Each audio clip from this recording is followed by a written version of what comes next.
참 이 방사포에다가 전술핵까지 만약에 넣겠다 그러면 이건 사실은 뭐 몇백 발도 필요 없는 거예요. 지금 몇 발만 있으면 너무 피해를 많이 받잖아요. 맞습니다. 예. 아니 사실 김씨 가문이 그 누구보다 대대로 핵에 진심이잖아요.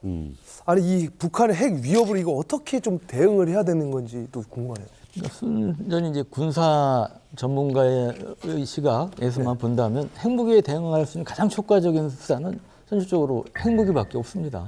그래서 핵무기 절대 무기라고 하지 않습니까? 우리가 천무5니 뭐니 뭐 세계 최고 중량 탄두 가진 괴물 미사일을 만들었다. 뭐 어마무시한 미사일인 건 맞지만 그래봐야 이건 재래식 미사일이에요. 핵무기에 비할 수가 없는 거죠. 네. 이제 핵무장을 주장하시는 분도 있는데 저는 불가능하잖아요. 예, 현실적으로 강연 갈 때마다 말씀드린 게 여러분 뭐 기분 악상으로는 핵무장 하시는 게 제일 좋겠죠. 그럼 왜 그런데 여러분 그러면 6개월에서 1년 정도 고난의 행군을 하실 그 각오가 어떻게 되겠습니까? 버틸 거예요? 예, 그러면 어렵잖아요, 사실. 사실은요. 그거에 대한 국민적인 합의가 없으면 저 핵무장 불가능하다고 보고요. 네. 현실적으로 사실은 불가능하다는 얘기죠. 그러면 우리는 저는 외교나 이제 경제로 저는 그래서 가야 되나요? 잠재력 언제든지 일본처럼 핵무기를 만들 수 있는 잠재력 그게 이제 흔히 이제 농축 제철이 기술을 갖게 되면 이제 그런 능력을 가는 것으로 네. 평가를 하는데 제 나름대로 이제 무궁화 프로젝트라고 네이밍 무궁화 꽃이 피었습니다. 예. 네, 의원님께서 이야기하는 이제 무궁화 계획이라는 건 실제 핵무기를 만드는 건 아니지만 잠재력을 유사시에 바로 핵무기를 만들 수 있는 준비는 예. 가지고 있어야 된다. 지금 그 이야기를 하시는 겁니다. 맞습니다. 예. 저는 유 의원님이 말씀하신 거는 결국은 우리가 핵무장하는 거를 미국이 용인해 주기를 바라는 거랑 똑같은데 그거는 현실적으로 불가능하다고 생각합니다. 그러니까 우리가 언제든지 핵무기를 빠른 시간 내에 만들 수 있도록 원자력 협정을 개정해서 핵 연료 농축 재처리 기술을 개발할 수 있도록 하자. 지금 그 말씀인데 원자력 협정을 개정해서 우리한테 그런 능력을 가질 수 있도록 해주는 것 자체가 중국이나 일본이나 또는 다른 나라가 볼 때 이거는 미국이 세계적인 비확산 정책을 전환하는 거랑 똑같은 그러한 포지션을 취하는 거기 때문에 네. 그거는 핵무장을 허용하는 것과 별 차이가 없고 그거는 현실적으로 불가능하다. 그리고 이거의 전제는요. 북한이 핵을 갖는 것을 용인한다는 전제를 깔고 하는 거거든요.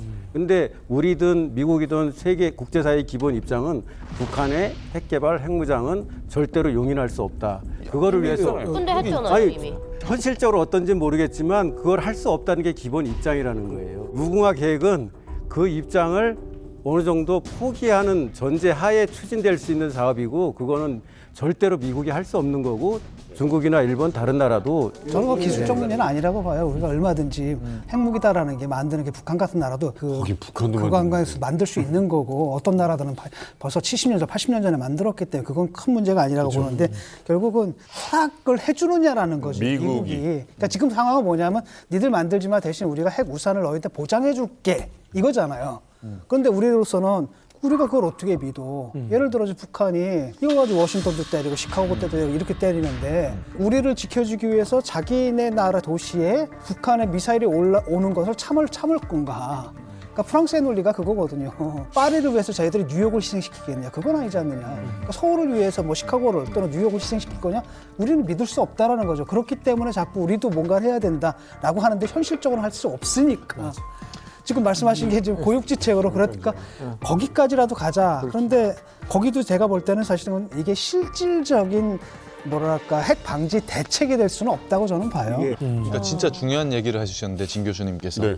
미국이 지금까지 ICBM을 보유한 국가를 공격한 적이 없습니다. 네. 그리고 핵 확장 억제 공약이 지켜질 것이다. 버튼 누르는 거는 결국엔 미국의 대통령인데 미국의 어느 도시를 포기하면서까지 서울을 방어해 줄 것이냐. 이건 언제까지 여기에 우리가 전적으로 매달릴 수 없다. 저는 그 민주당 쪽하고 이제 국힘 쪽에서 이제 입장 싸우고 있지 않습니까? 각각의 문제가 있는데 어려운 거예요, 사실. 제가 볼 때는 어느 쪽도 답은 없거든요. 누가 봐도 북한은 핵을 포기할 의사가 없는 거예요. 북한이 트럼프를 만났을 때 비핵화를 위해서 만난 게 아니라 핵군축 협상하려고 만난 거거든요.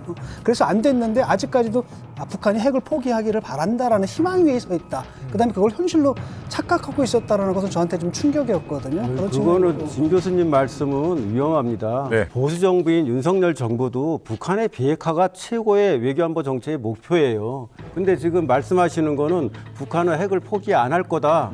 그런 희망을 말하면 안 된다. 지금 이렇게 얘기하시는 건데 그거는 우리나라의 외교안보 정책의 가장 기본은 잘못됐다. 그렇게 가면 안 된다. 지금 그렇게 말씀. 아니 그거랑 전혀 다른 말이죠. 그거는 말이에요. 북한이 핵 개발을 포기하도록 하는 게 우리나라 외교안보 정책의 가장 큰 그러니까 목적이라고요. 그렇죠. 잠깐만요. 북한은 포기 안 할 거다. 그렇게 하고 하면은 우리나라 외교안보 정책. 잠깐만 제가 말씀드릴게요. 그게 아니라 북한으로 하여금 핵을 폐기하게 만드는 게 목표인 거랑 그 김정은이 핵을 폐기할 의사를 갖고 있다라고 믿는 거랑은 다르다라는 거예요. 그러니까 설사 김정은이 핵을 포기할 진심을 안 갖고 있다 하더라도 우리는 포기하게 만들겠다. 네. 이거랑 김정은은 마음이었다. 포기할 마음이 있으니까 우리가 밀어붙이면 될 거다라는 거는 전혀 다른 문제라는 거예요. 속지 말라는 거죠, 그거를.